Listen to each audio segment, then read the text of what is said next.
Assalamualaikum warahmatullahi wabarakatuh. Nama saya Fadila, saya mahasiswa Bimbingan Konseling Islam, Fakultas Usuluddin Adab dan Dakwah. Di sini saya akan membuat video review jurnal untuk memenuhi KKN DR Prodi 2022. Jurnal yang akan saya review berjudul Aprehensi Komunikasi berdasarkan konteks komunikasi dan tipe kepribadian ekstrovert dan introvert. Nama jurnal ini adalah Jurnal Komunikator yang memiliki volume 4 dan nomor halaman nomor 2. Tahun terbit pada November 2012 yang ditulis oleh Yuanita Setiastuti.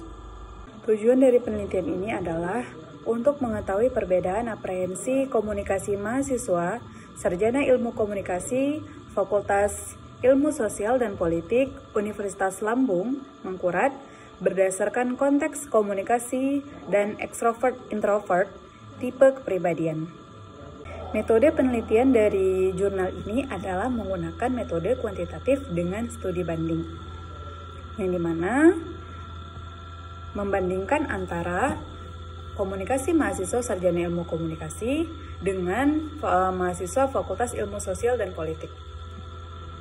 Data yang dikumpulkan oleh kuesioner, penggunaan para tingkat kuesioner Situation Communication Apprehension oleh DeVito, dan Extrovert Introvert MBTI Personality Uji Type oleh Myers.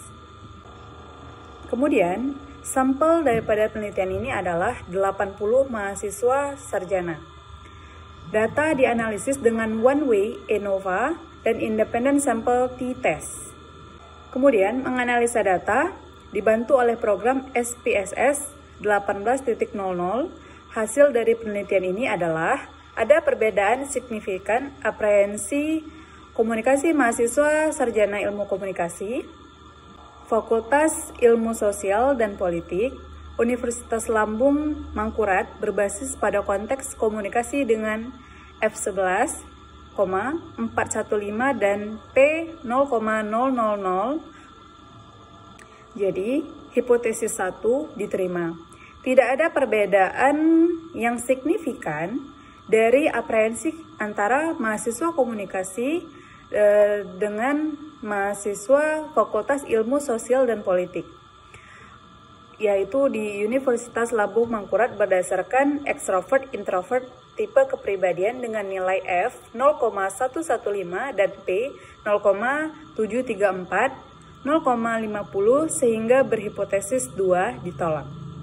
Tingkat konteks aprehensi komunikasi oleh DeVito dan extrovert-introvert personality tipe dari MBTI test oleh Myers dengan jumlah sampel 80 dari jumlah populasi sebanyak 315 mahasiswa.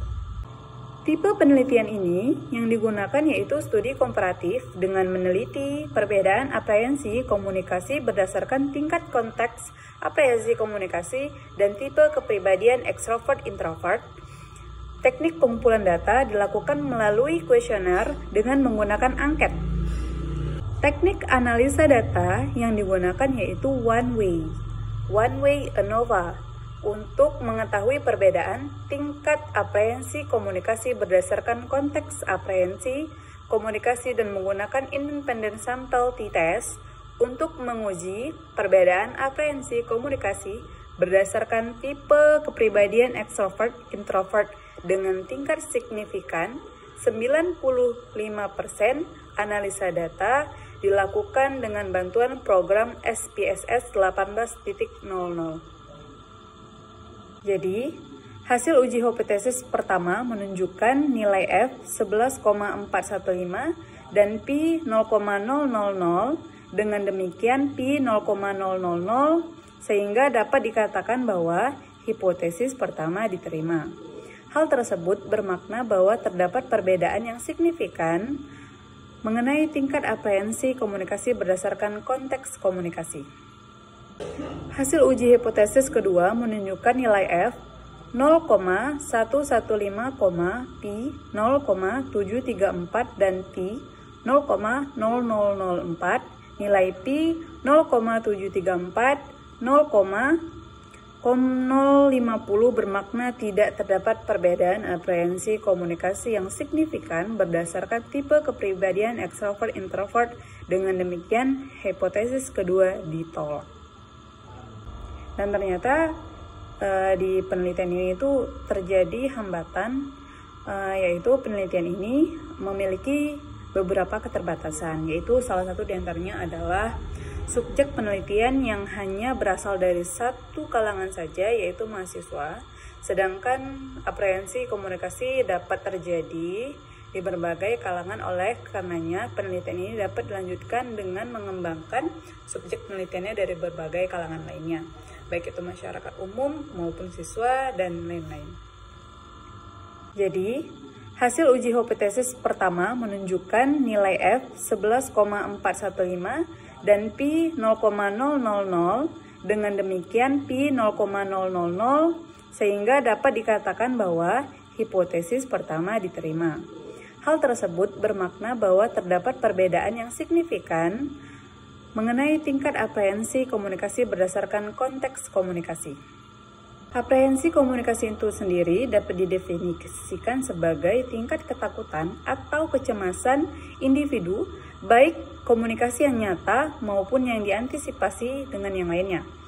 Aprehensi komunikasi didefinisikan sebagai tingkat ketakutan atau kecemasan individu baik terhadap komunikasi yang sedang berlangsung maupun komunikasi yang akan berlangsung dengan orang lain maupun di depan publik. Orang yang aprehensif dalam komunikasi biasanya akan menarik dirinya daripada pergaulan, berusaha sekecil mungkin untuk tidak berkomunikasi, dan hanya akan bicara apabila terdesak saja. Itu merupakan salah satu ciri orang yang aprehensi komunikatif. Apabila terjadi ciri-ciri seperti ini, maka dapat dikatakan bahwa orang itu adalah aprehensi komunikatif. Dari jurnal ini dapat kita lihat bahwa jurnal ini memiliki kelebihan dan kekurangan. Yang dimana yang pertama kita akan membahas tentang kelebihan daripada jurnal ini. Yang pertama, jurnal ini itu menggunakan teori dan model analisis yang digunakan sangat tepat, abstrak yang ditulis cukup menyeluruh dan mudah dipahami oleh pembaca, penulis detail dalam memberikan hasil yang didapat dalam melakukan penelitiannya. Penggunaan bahasa dan analisis yang dilakukan oleh penulis sangat mudah dipahami.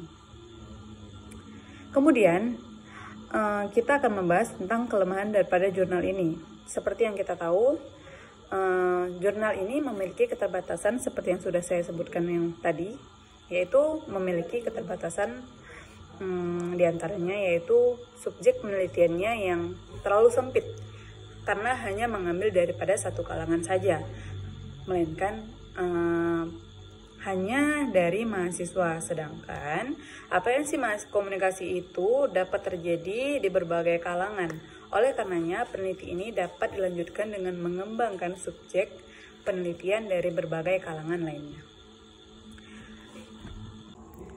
Baik, cukup sekian video review dari saya, yang dimana tadi saya sudah mereview salah satu jurnal yang berjudul Aprehensi Komunikasi berdasarkan konteks komunikasi dan tipe kepribadian ekstrovert-introvert.